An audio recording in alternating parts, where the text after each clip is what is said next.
Shalom Bapak Ibu dan saudara-saudari yang dikasihi Tuhan Yesus. Hari ini kita memperingati hari kenaikan Tuhan Yesus ke surga. Kita akan merenungkan firman Tuhan dari Yohanes 17 ayat 20 hingga ayat yang ke-26. Renungan hari ini saya beri judul Bersatu di dalam Kristus. Mari kita baca bersama-sama firman Tuhan ini.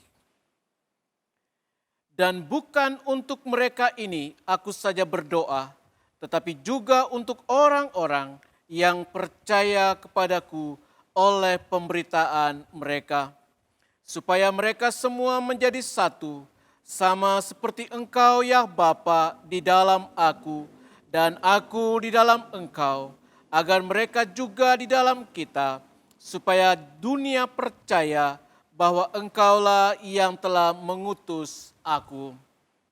Dan aku telah memberikan kepada mereka kemuliaan yang Engkau berikan kepadaku, supaya mereka menjadi satu, sama seperti kita adalah satu.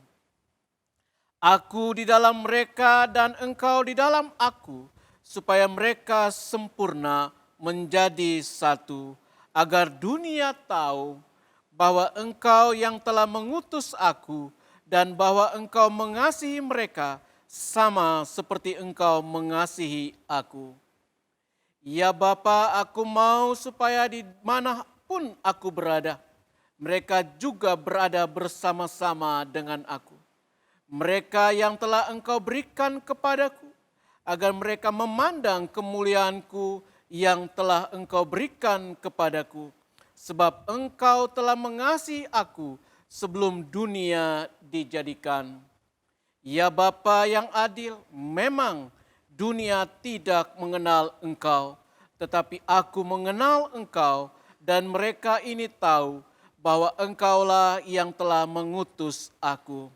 Dan aku telah memberitahukan namamu kepada mereka, dan aku akan memberitahukannya supaya kasih yang Engkau berikan kepadaku ada di dalam mereka dan aku di dalam mereka. Amin. Bapak, Ibu, dan saudara-saudari yang dikasihi Tuhan Yesus, dalam dunia ini tak ada satu manusia pun yang sama persis. Bahkan orang kembar pun masih ada perbedaan. Bahkan dalam keluarga, di antara suami istri, seringkali muncul perbedaan yang seringkali tidak bisa dipertemukan. Jangankan dengan orang lain, dengan diri kita sendiri, seringkali antara hati dan pikiran kita bisa berbeda dan sangat sulit dipersatukan. Mengapa Tuhan menciptakan perbedaan? Supaya kita saling melengkapi. Perbedaan tidak membuat kita terpisah satu dengan yang lain. Meskipun kita berbeda, asalkan kita semua bersatu dari semua perbedaan tersebut, pada akhirnya akan muncul sesuatu yang indah, baik, dan menyenangkan, bukan hanya bagi sesama manusia, tapi terlebih Tuhan. Bapak, Ibu, dan saudara-saudari yang dikasihi Tuhan Yesus, dalam ayat yang kita baca tadi, ada keinginan yang sama dan sangat mendasar, yaitu tentang kata bersatu. Yang artinya kebersamaan pada kesatuan. Ayat-ayat yang kita baca tadi merupakan doa Yesus untuk murid-muridnya.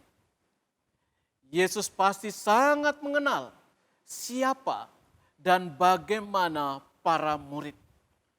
Yesus juga sangat menyadari bahwa para murid bukanlah sosok sempurna, tapi nantinya para muridlah yang berperan penting dalam perkembangan Injil setelah Yesus naik ke surga. Dalam Alkitab banyak kita lihat kekurangan dan kelemahan para murid. Para murid pernah memperdebatkan tempat dan mereka berdebat tentang siapa yang layak duduk di sebelah kanan dan kiri Yesus. Demikian juga kita diingatkan tentang kebingungan para murid ketika Yesus mempertanyakan tentang siapakah Dia.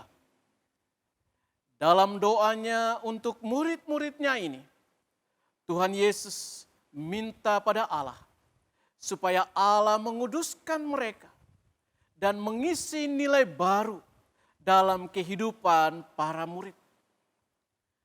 Semua sisi negatif dikeluarkan dari para murid supaya mereka berhasil dalam menjalankan misi pemberitaan Injil.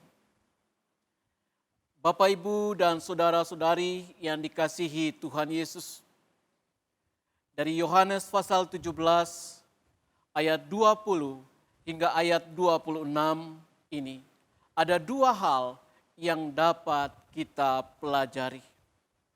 Yang pertama, Yesus ingin para murid bersatu. Kesatuan hati sangat diperlukan dalam pelayanan. Para murid saat itu akan kehilangan Yesus. Mereka akan berpisah dengan Yesus. Dan mereka sedang disiapkan untuk menjalani hari-hari tanpa Yesus. Yang semula adalah tempat mereka bergantung. Dalam bagian ini terlihat kerinduan Yesus agar murid-muridnya menjadi satu dalam kasih. Kesatuan dalam kasih yang diharapkan Yesus langsung dihubungkan dengan kasih antara Bapa dan Yesus. Supaya kasih yang Engkau berikan kepadaku ada di dalam mereka dan aku di dalam mereka. Yohanes 17 ayat 26. Kesatuan para murid harus memiliki dasar yang kuat, yaitu kasih Allah. Hanya dengan kasih mereka akan dapat menjalani akan kesatuan yang benar di dalam Kristus. Yesus tidak dapat lebih lama lagi hadir di tengah-tengah mereka. Yesus memang bangkit, tetapi tidak lama setelah itu Yesus harus naik ke surga. Sesuatu yang tidak dapat dicegah meskipun para murid begitu berat melepas kepergian Yesus.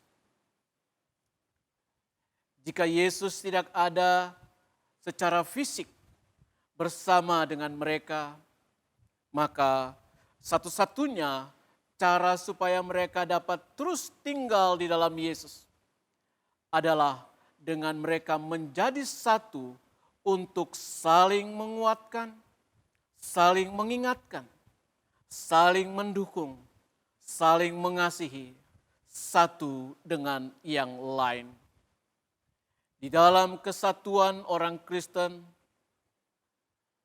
suara Yesus terus digemahkan. Karya Kristus terus dinyatakan. Sehingga semua orang bisa merasakan bahwa Yesus masih ada di tengah-tengah dunia.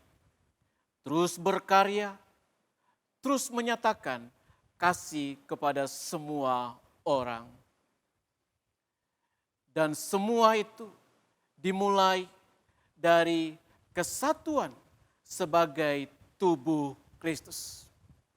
Kesatuan ini menjadi sarana untuk tetap tinggal dalam Kristus dan menyatakan Kristus di tengah-tengah dunia. Kesatuan yang sama diharapkan ada dalam kehidupan kita berjemaat. Kita hidup dalam sebuah wadah pelayanan yang di dalamnya ada kasih dan juga ada banyak perbedaan yang mungkin saja dapat mengoyakkan kesatuan kita. Tetapi apabila kita sudah memiliki kasih Kristus, maka kesatuan kita di dalam Kristus tak akan mudah digoyahkan oleh apapun. Yang kedua, Yesus ingin para murid berada di tempat yang sama dengan dirinya. Kalau kita bertanya kepada anak sekolah minggu, Tuhan Yesus ada di mana? Dengan kompak mereka akan menjawab, di sorga. Jawaban yang sangat tepat. Sebab dalam Yohanes 14, Tuhan Yesus pernah berkata, janganlah gelisah hatimu, percayalah kepada Allah, percayalah juga kepadaku. Di rumah Bapa-Ku banyak tempat tinggal. Jika tidak demikian, tentu aku mengatakannya kepadamu. Sebab aku pergi ke situ untuk menyediakan tempat bagimu. Dari ayat di atas kita tahu bahwa setelah Yesus bangkit, ia naik ke surga dan menyediakan tempat bagi kita. Ia sekarang tidak ada di bumi. Ingat, bukankah Yesus sudah mengatakan, kamu tidak aku tinggalkan sendirian. Karena ia telah mengutus Roh Kudus kepada kita untuk menemani kita sampai ia datang kembali menjemput kita. Dalam memperingati hari kenaikan Tuhan Yesus ke surga, terkandung suatu makna bahwa ketika dia ditinggikan, dia akan menarik semua orang datang kepadanya. Semua orang yang telah mengalami kuasanya akan meninggikan dia. Kita semua yang telah merasakan berbagai mujizat dalam kehidupan kita dan merasakan bimbingannya dalam keadaan yang sulit yang kita hadapi, sudah selayaknya meninggikan dia. Hanya Yesus yang ditinggikan dalam kehidupan kita. Bapak, Ibu, dan saudara-saudari yang dikasihi Tuhan Yesus, bersatu di dalam Kristus artinya kita mendasari kesatuan kita pada teladan Kristus. Marilah kita selalu mempertahankan kesatuan dalam keluarga, dalam jemaat, dan dalam masyarakat. Supaya dengan kita bersatu, nama Tuhan dimuliakan. Tuhan Yesus memberkati kita semua. Amin.